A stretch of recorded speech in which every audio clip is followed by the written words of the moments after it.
7h, 10h sur Radio Courtoisie, ligne droite, Liselotte Dutreuil. Alors nous accueillons aujourd'hui Rémi Tel qui vient nous présenter son dernier livre et je fais cette introduction très courte puisqu'il en parlera mieux que moi-même. C'est une somme de chroniques qu'il nous livre, qu'il a pu livrer à l'écrit comme à l'oral entre avril 2022 et décembre 2023.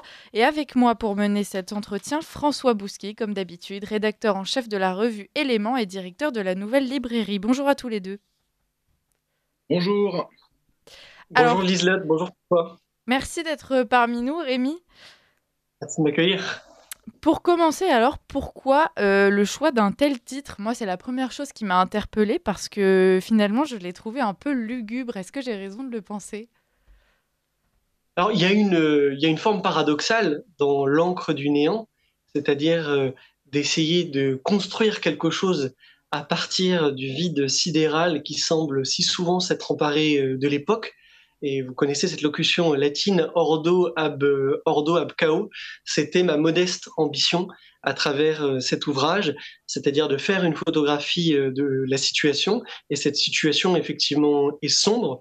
Je crois que le moment qu'on traverse, au fond, n'est que le stade terminal de la crise de la modernité, avec cet état d'insécurité globale, tous azimuts, culturel, anthropologique, physique même, géopolitique, et un sentiment d'impuissance qui conduit in fine au culte du néant. Mais j'ai aussi voulu trouver là, un peu la toile de fond des divers événements qu'ont secoué les dernières années, en comprendre la logique et surtout imaginer des portes de sortie, parce que c'est là le seul intérêt, je crois, aujourd'hui du travail intellectuel, qui n'est pas simplement de documenter le désastre, mais de pouvoir préparer aussi le changement d'époque. Alors, vous parlez de stade terminal comme s'il s'agissait d'une maladie, mais finalement, c'est pas parce qu'on est en stade terminal qu'on ne parviendra pas à la rémission, n'est-ce pas ? Oui, il y a des ferments d'un autre monde, d'une certaine façon, dans le monde actuel. La phrase d'Antonio Gramsci est célèbre, hein, le vieux monde se meurt, le nouveau monde n'est pas encore advenu, et dans ce clair-obscur surgissent les monstres. Et ben voilà, aujourd'hui nous sommes face aux monstres, et c'est une période monstrueuse à bien des égards qu'il convient de gérer. La peur, la mobilisation comme ça des angoisses à laquelle on fait face n'est pas nouvelle, la mort n'est pas nouvelle, le tragique n'est pas nouveau, tout cela n'a rien inédit. En revanche, ce qui est inédit selon moi dans la période actuelle, c'est cette incapacité pour tout être humain raisonnable à projeter sa vie dans un futur proche. Est-ce que demain, je serai enrégimenté pour participer à la Troisième Guerre mondiale ? Qui a la réponse à cette question ? Est-ce que mes enfants seront obligés d'être augmentés pour pouvoir conserver leur chance d'être insérés au sein de la société ? Qui a la réponse à cette question ? La France demain sera-t-elle toujours un pays à majorité catholique ? Qui a la réponse à cette question ? Vivrons-nous toujours dans un système où les élections sont libres et où il est possible de penser sans risquer la prison ? Qui a la réponse à cette question ? Et donc c'est ça l'état d'insécurité globale. Et là, pour le coup, je crois qu'on est face à quelque chose d'inédit. François Bousquet.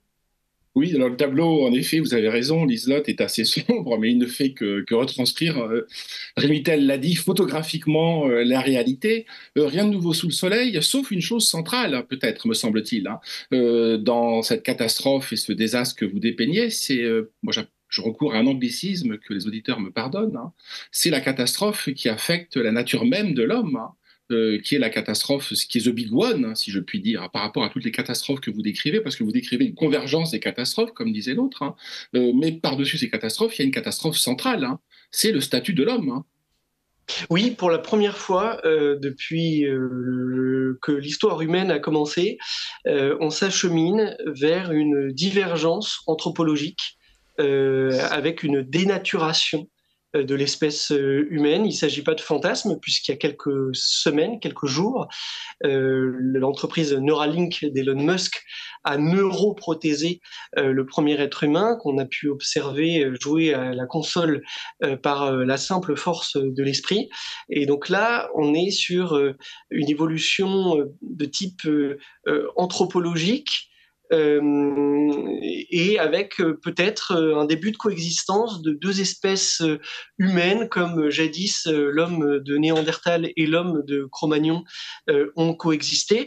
Et cela sera forcément assorti de droits différenciés, parce que si, en vertu de mon augmentation, j'augmente mon acuité visuelle, on peut imaginer que je ne sois pas obligé de repasser un test pour conserver mon permis de conduire, par exemple. Donc, c'est un monde complètement nouveau dans lequel nous rentrons. Je pense que peu de gens le verbalisent, mais beaucoup le pressentent. Et c'est aussi la raison pour laquelle ils sont un peu terrorisés par l'époque. Oui, mais il n'y a pas, vous parlez de cohabitation Néandertal-Sapiens. Hein. Elle a été très brève, cette cohabitation. Certes, il y a eu des relations, même des relations sexuelles entre les deux branches, les deux rameaux de l'humain, mais à la fin, il y en a un qui domine l'autre. Hein.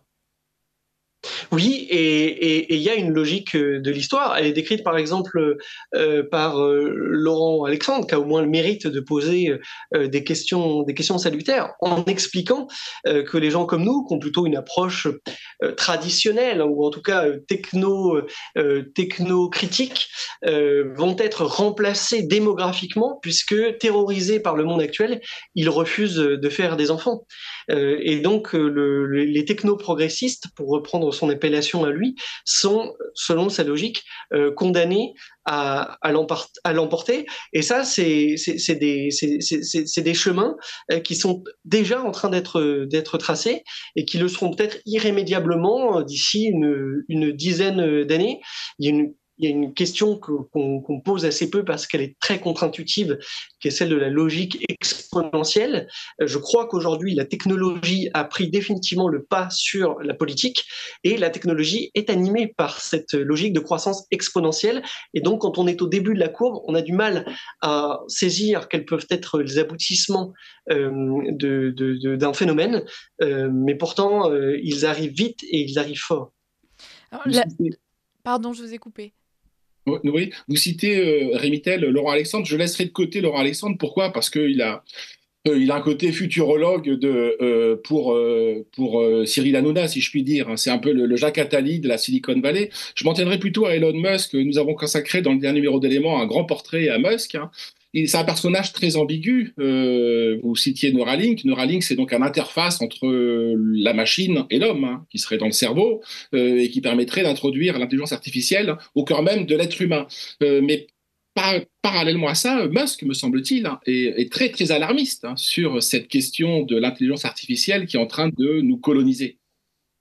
Alors effectivement, il y a deux questions.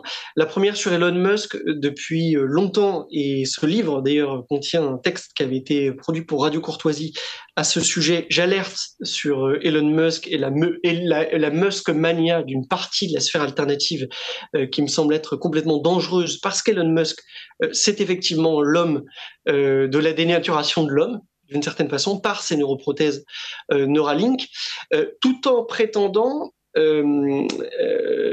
alerter contre l'intelligence artificielle. Ça peut sembler paradoxal. En réalité, il y a une forme de cohérence entre les deux.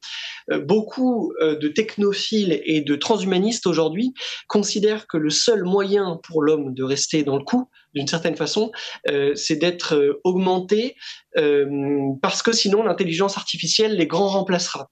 Et donc la justification d'Elon Musk, c'est de dire j'ai peur de l'intelligence artificielle et parce que j'ai peur de l'intelligence artificielle, je vous le dis, vous autres êtres humains ne pourrez rester valables, ne conserver de valeur que si vous êtes vous-même augmenté. Mais évidemment, c'est une logique qui est complètement mortifère et c'est une fuite en avant dans laquelle nous engage Elon Musk et qui n'est pas exempt en fait des critiques de façon plus générale qu'on peut adresser à tous ces milliardaires qui ont pris le pas sur les délibérations démocratiques et qui, à nouveau, toujours avec ce sous-jacent technologique, imposent leur vision du monde au reste de l'humanité.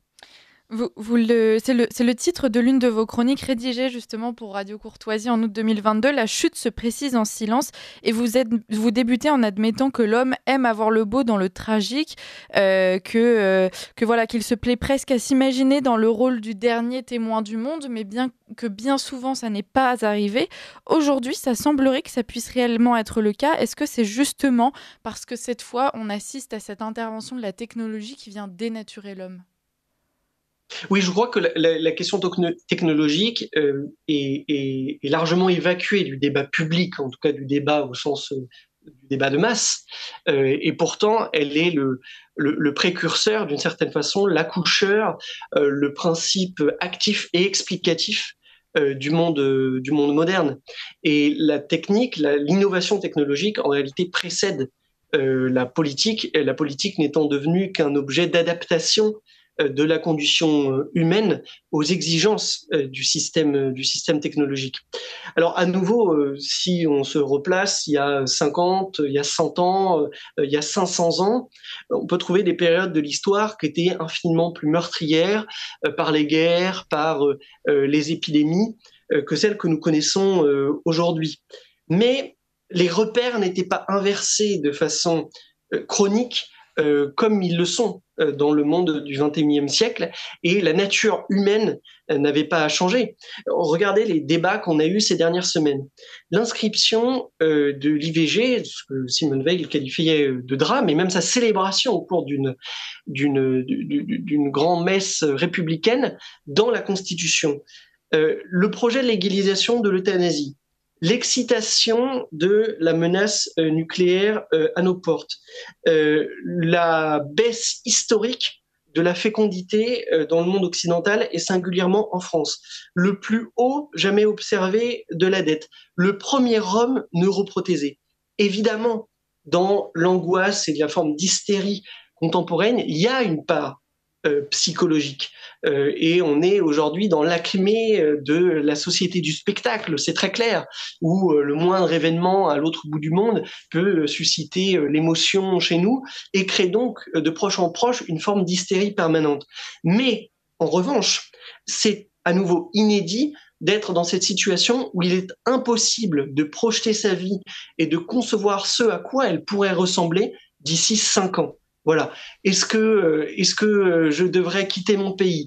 Est-ce que mes enfants risquent de m'être retirés parce que je refuse qu'ils deviennent transgenres?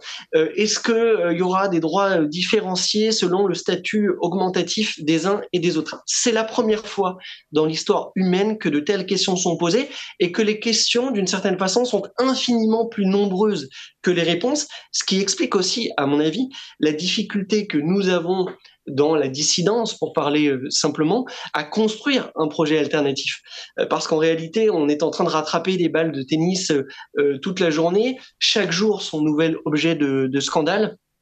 Et il est particulièrement rude de construire un contre-récit dans ce cadre-là, et ça participe évidemment du sentiment d'impuissance assez généralisé.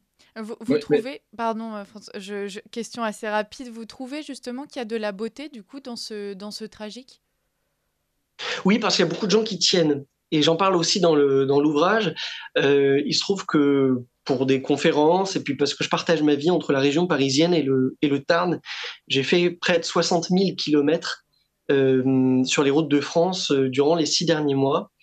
Et j'ai vu partout un pays qui tient malgré la guerre qu'on livre contre lui. Ça ne veut pas dire que les Français sont tous éveillés et résistants, c'est pas du tout ce que je veux dire. Ce que je veux dire, c'est qu'il reste un génie national, des initiatives locales dont on ne parle pas, sur lesquelles on ne met jamais la lumière, mais des trésors d'humanité, des trésors de savoir-faire, des trésors d'intelligence.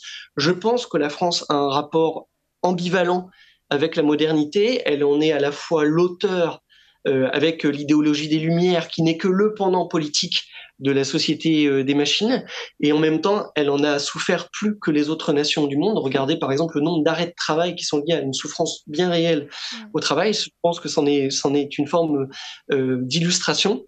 Et donc, quand on souffre au milieu du chaos, ça signifie aussi qu'on n'est pas encore mort, et c'est la raison pour laquelle je crois qu'il y a à nouveau des raisons d'espérer. Là, je parle d'un point de vue un peu plus spirituel. Vous avez sans doute couvert chez Ligne Droite cette espèce de miracle, de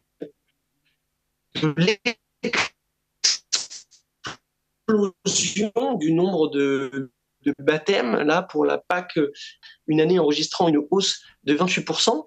alors il y a une forme de conversion des esprits et de conversion des cœurs à la beauté. Je pense que ce qui se joue, c'est à la fois un combat évidemment entre le bien et le mal, mais là on est plutôt sur un plan théologique, mais dans un plan moins transcendantal, d'un combat entre la beauté et la laideur, au fond.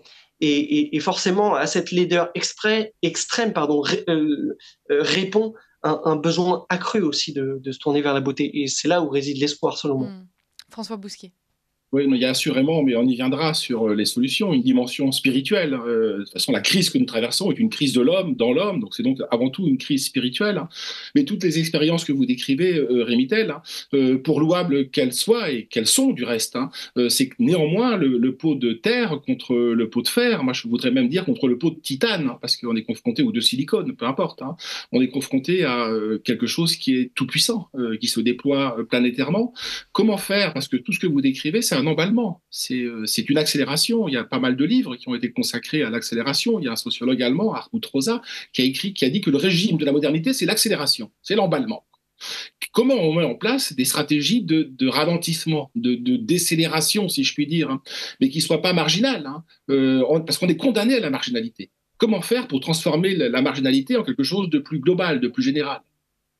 Oui, alors effectivement, François Bousquet, je pense que, et je suis pas évidemment le premier à le penser, mais on assiste là à l'emballement en fait de la société des machines, tout simplement, avec alors un espoir pour sa chute qui réside aujourd'hui dans sa force, c'est que cette société des machines est une société mondiale et donc où toutes les économies sont interpénétrées. Et il y a quelques mois, on a publié avec mon éditeur une réédition du manifeste de Théodore Kaczynski, La société industrielle et son avenir, où il explique bien, un peu à la manière d'un judoka, qu'on peut utiliser les forces de la société industrielle, de la société des machines d'une certaine façon contre elle, parce que si elle s'effondre quelque part, alors elle peut s'effondrer partout ailleurs. Et on a observé des phénomènes assez intéressants. Regardez comme dans les années 90, par exemple, l'assèchement des financements sur l'intelligence artificielle suite à une simple interview d'un mathématicien à la BBC a fait perdre à l'intelligence artificielle et donc fait gagner à l'humanité quasiment 10 ans d'innovation. Il est aussi possible, parce que la société des machines qui se confond parfaitement avec le monde occidental et imparfaitement avec le reste du monde, il est aussi possible que la chute de l'Occident serve d'exemple, d'une certaine façon, à l'humanité, et que dans ce renversement de l'ordre politique mondial, nous soyons aussi une forme d'avertissement en fait pour les Chinois, pour les Argentins, pour les Russes, pour les pays d'Afrique, en disant attention, cette croyance prométhéenne de l'émancipation de l'homme par les techniques a une contrepartie tragique, on le sait depuis Hésiode, mais il faudra peut-être en refaire les frais, en tout cas chez nous en Occident, pour s'en convaincre au niveau plus général. Dans votre première chronique, vous citez Gunther Anders qui dit la bonne conscience de l'absence de conscience. Alors finalement, est-ce que ce recueil de chroniques, c'est pas un éveilleur de conscience, parce que vous parliez de toutes ces questions qui sont soulevées par notre époque et par notre monde, et finalement, on a l'impression qu'autour de nous, les gens, avant même de s'interroger sur les réponses qu'on pourra apporter à ces questions, n'ont même pas conscience qu'ils doivent se les poser. Je pense que à nouveau, il y a beaucoup de sollicitations éparses de l'actualité. Un jour, c'est la crise migratoire, un jour, c'est la guerre en Ukraine, un jour, c'est le Covid, un jour, c'est les coupures d'électricité, un jour, c'est l'inscription de l'IVG dans la Constitution. Et ce sont comme les différentes pièces d'un puzzle qu'il s'agit de rassembler pour avoir une compréhension d'ensemble du phénomène. Et lorsque cette compréhension sera plus largement diffusée, eh bien, il sera davantage facile aussi de quitter d'une certaine façon ce puzzle ou ce labyrinthe dans lequel on est pris. Après, je crois que la crise de la modernité est aussi une crise du langage, et d'ailleurs j'en parle dans l'introduction du texte, c'est-à-dire que l'impuissance généralisée, c'est aussi souvent, y compris dans la dissidence, se payer de bons mots ou se payer de phrases. Voilà, tweeter n'est pas agir. Pour reprendre une phrase de Maurice Barrès, s'agiter n'est pas agir. Et ça répond aussi un petit peu à François Bousquet tout à l'heure, mais je rentrerai pas plus en avant, mais chacun comprendra ce que je veux dire. Peut-être qu'il est venu le temps aussi d'arrêter de se payer de bons mots. Et les mots n'ont de valeur que s'ils sont intimement associés à une action politique, institutionnelle ou non. Et sur cette crise du langage que vous évoquez, c'est parce que on n'a pas les mots. C'est ce que dit du reste Gunther Anders. C'est que nos représentations sont impuissantes à décrire la nouveauté qui est en train d'advenir. On n'a pas les mots pour décrire le monde, l'inconnu qui est face à nous. Alors, Rémi Tel, je vous redonne la parole dans un instant parce qu'il est presque 9h et c'est l'heure du bulletin d'actualité avec Marie Falicon. Ligne droite. Très haut, il y a une place pour nos idées. Vue de haut. François Bousquet, est-ce que vous pourriez repréciser en quelques mots quelle était la question posée à Rémi Tel ? On évoquait cette question de la crise du langage, mais c'est parce que c'est une crise des représentations. J'aime énormément ce mot d'un grand auteur espagnol libéral, José Ortega y Gasset, c'est lui qui a fait La Révolte des masses il y a presque un siècle, et il disait « Ce qui nous arrive, c'est qu'on ne sait pas ce qui nous arrive. » Voilà ce qui nous arrive. On ne sait pas ce qui nous arrive. Donc comment décrire ce monde totalement inédit qu'on est en train d'accoucher?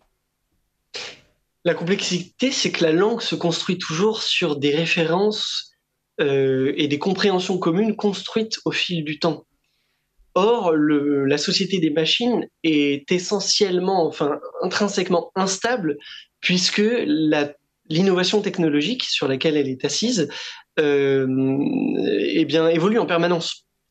Et donc, on a un monde dont les représentations, effectivement, changent sans cesse et qui invente sans cesse de nouvelles représentations. Et à peine a-t-on le temps d'en conceptualiser une que 1000 autres réalités nouvelles s'offrent à nous. Et je pense que le malaise moderne, contemporain, vient en grande partie de cela. C'est pour ça que quand je parlais de l'action, il ne s'agit pas d'une action irréfléchie. Il faut déjà rassembler un peu les pièces du puzzle, et tous les penseurs de la crise de la modernité nous offrent pour ça des outils extrêmement précieux. Mais oui, il est compliqué aujourd'hui de verbaliser ce que nous vivons, et c'est la raison aussi pour laquelle on retourne, je crois, à une forme d'état un peu de barbarie, parce que quand on peut plus s'approprier le monde, on célèbre d'une certaine façon sa dissolution. Et à bien des égards, dans la culture goguenarde qui se déploie par exemple sur les médias, TikTok, toutes ces choses-là, on a là une célébration de la dissolution du monde et une célébration du néant. Je crois que Shakespeare disait il faut embrasser ce qu'on ne peut éviter. D'une certaine façon, c'est le choix qu'ont fait beaucoup de nos contemporains, à se dire foutu pour foutu, pardonnez-moi l'expression, mais autant y trouver un peu de plaisir. Barrès avait, et j'arrêterai avec mes citations là, mais Barrès avait aussi cette phrase que j'aimais beaucoup, de dire que l'enjeu de la modernité était de passer des certitudes au relatif sans y perdre toute valeur morale. Voilà, je crois que c'est le défi de notre génération. Les certitudes sont mortes. Parce que la technologie agit comme un agent dissolvant sur les cultures, sur les croyances, sur les liens qui unissent les citoyens, qui font les familles. Et pourtant, on doit veiller à ne pas perdre toute valeur morale, parce que sinon, c'est le néant qui triomphe. Vous avez raison, vous avez raison. Vous décrivez au fond une forme de résignation au sein de la population qu'il faut qu'on dépasse. Mais cette résignation, elle ne fait que refléter l'impossibilité de trancher. Pardonnez-moi. Moi, à votre différence, je n'arrive pas à trancher entre Una Bomber, donc Théodore Kaczynski, dont vous avez traduit et édité l'an dernier le manifeste, sur la société industrielle, et Elon Musk. Et je crois c'est ça notre tragédie. C'est qu'on est au cœur de l'indécidable. Vous citiez les Russes, les Chinois. Pardonnez-moi, Révitel, s'il y a des États qui ont mis en place une géopolitique de l'intelligence artificielle, c'est bien la Russie, c'est bien la Chine, c'est bien l'Inde, c'est bien le Sud global. Hein. Il n'y a que l'Europe, hein. Seule l'Europe. Hein. En Europe, nous, on ne fait que légiférer. On veut interdire l'IA ou la contrôler, etc. Je le conçois, je veux dire, mais on est complètement dépassé. Ça nous condamne à être les derniers des Mohicans. Alors, il y a deux options en fait face au malaise contemporain qu'on a décrit.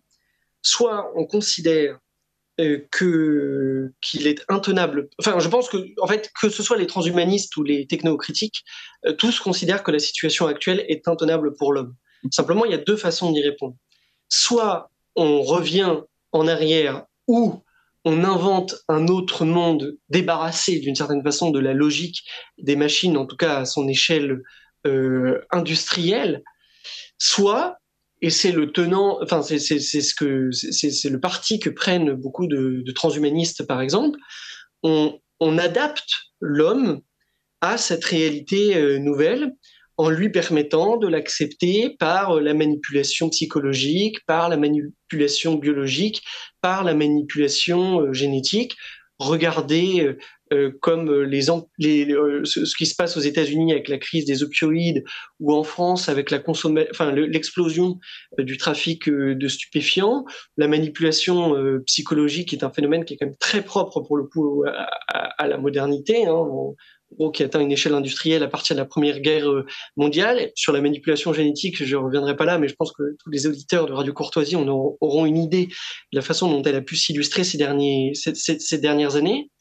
Et c'est ce que dit Kaczynski dans son œuvre, c'est-à-dire que on peut très bien faire ce choix-là avec un homme qui, à la fin, sera peut-être heureux, mais ne sera assurément pas libre.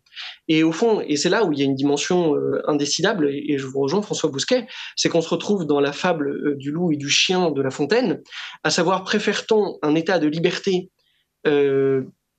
avec le confort que l'on aura pu abandonner au passage, et encore, je pense que la question de confort dans la société des machines mérite d'être vraiment nuancée, ou d'être heureux, d'être gras d'une certaine façon, mais en état de servitude.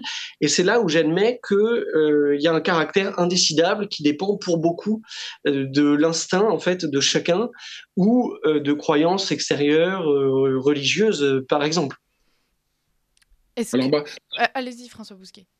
Mais sur cette question du salut, parce que c'est la question du salut que vous posez, hein, qu'est-ce qu'on va advenir à titre individuel et collectif, vous n'avez pas le sentiment, ce qui fonde notre malheur, hein, c'est que notre salut ne peut être qu'individuel. Au stade qui est le nôtre aujourd'hui, il n'y a pas de salut collectif, il n'y a pas une perspective immédiate de salut collectif. Hein. C'est-à-dire, c'est ce que vous dites, vous citez un grand poète américain, grand penseur de la liberté individuelle, mais au sens noble du terme, hein, pas au sens de... C'est Ralph Waldo Emerson. Hein.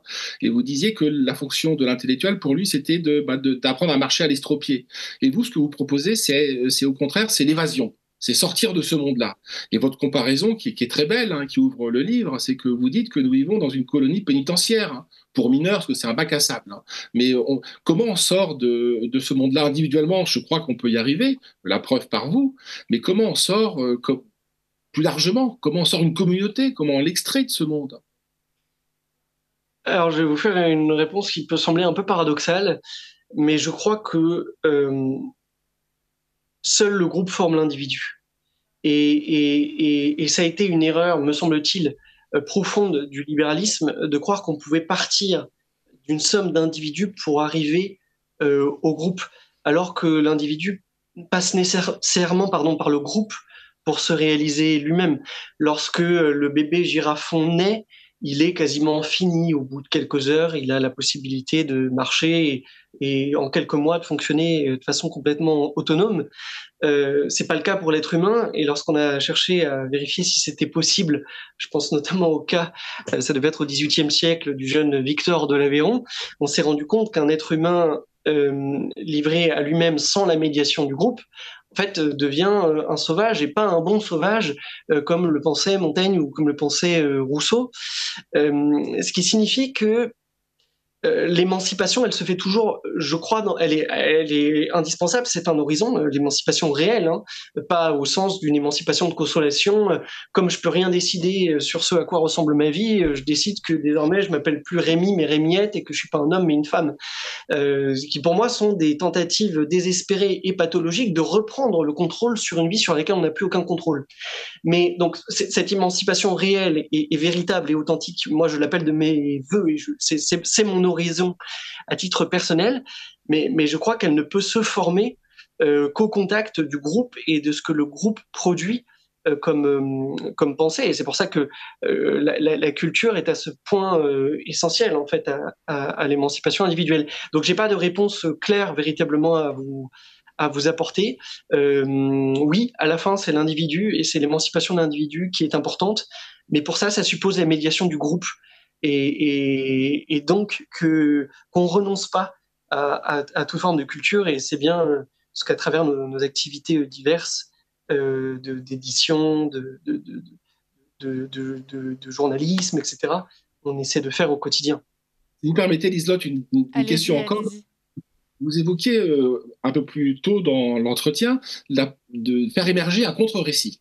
Parce que c'est très important. On a un récit aujourd'hui, c'est le récit de la technologie qui s'emballe et qui s'accélère. Comment on fait un contre-récit, un récit parallèle qui permet de créer un enthousiasme, un élan collectif que vous évoquiez. Je vous soumets, c'est pas de moi, hein, c'est de Julien Rochdy. Rochdy, vous parlez de Prométhée, parce que on est au cœur des titans. Prométhée, c'est un titan. Et c'est associé à l'homme, on vole le feu aux dieux.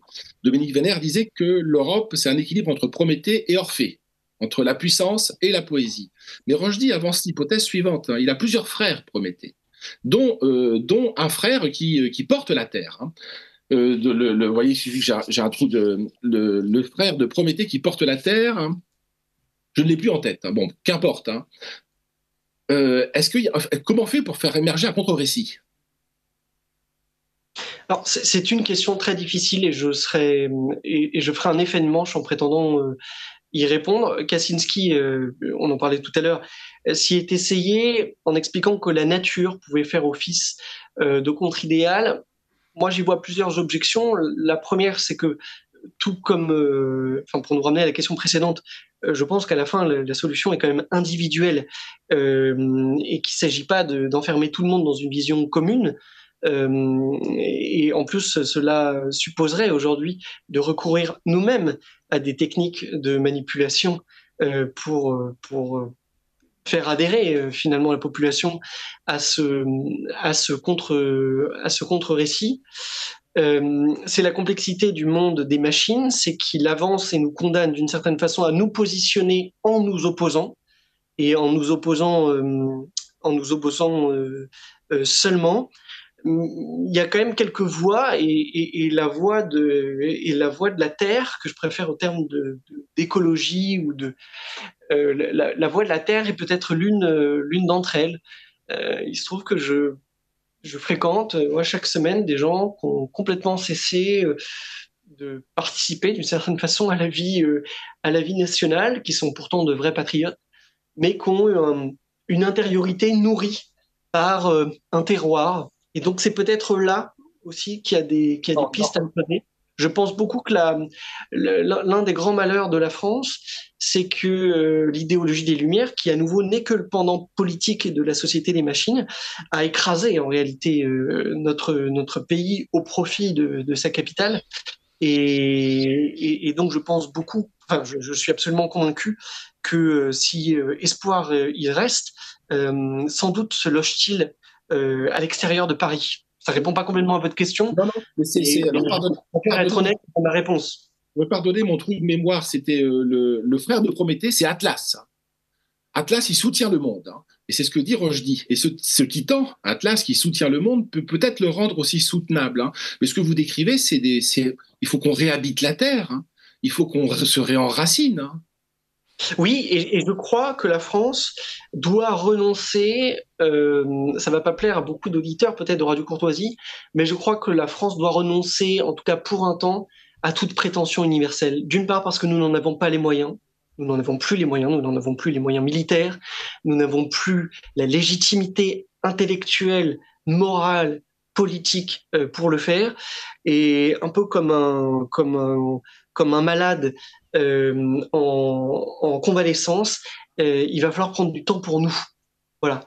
Et donc les vérités qu'on se choisira, et là pour le coup je rejoins à nouveau Barès, peut-être ne seront que des vérités relatives. Et il faut l'accepter sans avoir l'ambition de trouver un nouveau système de pensée qui puisse convenir à 8 milliards d'hommes.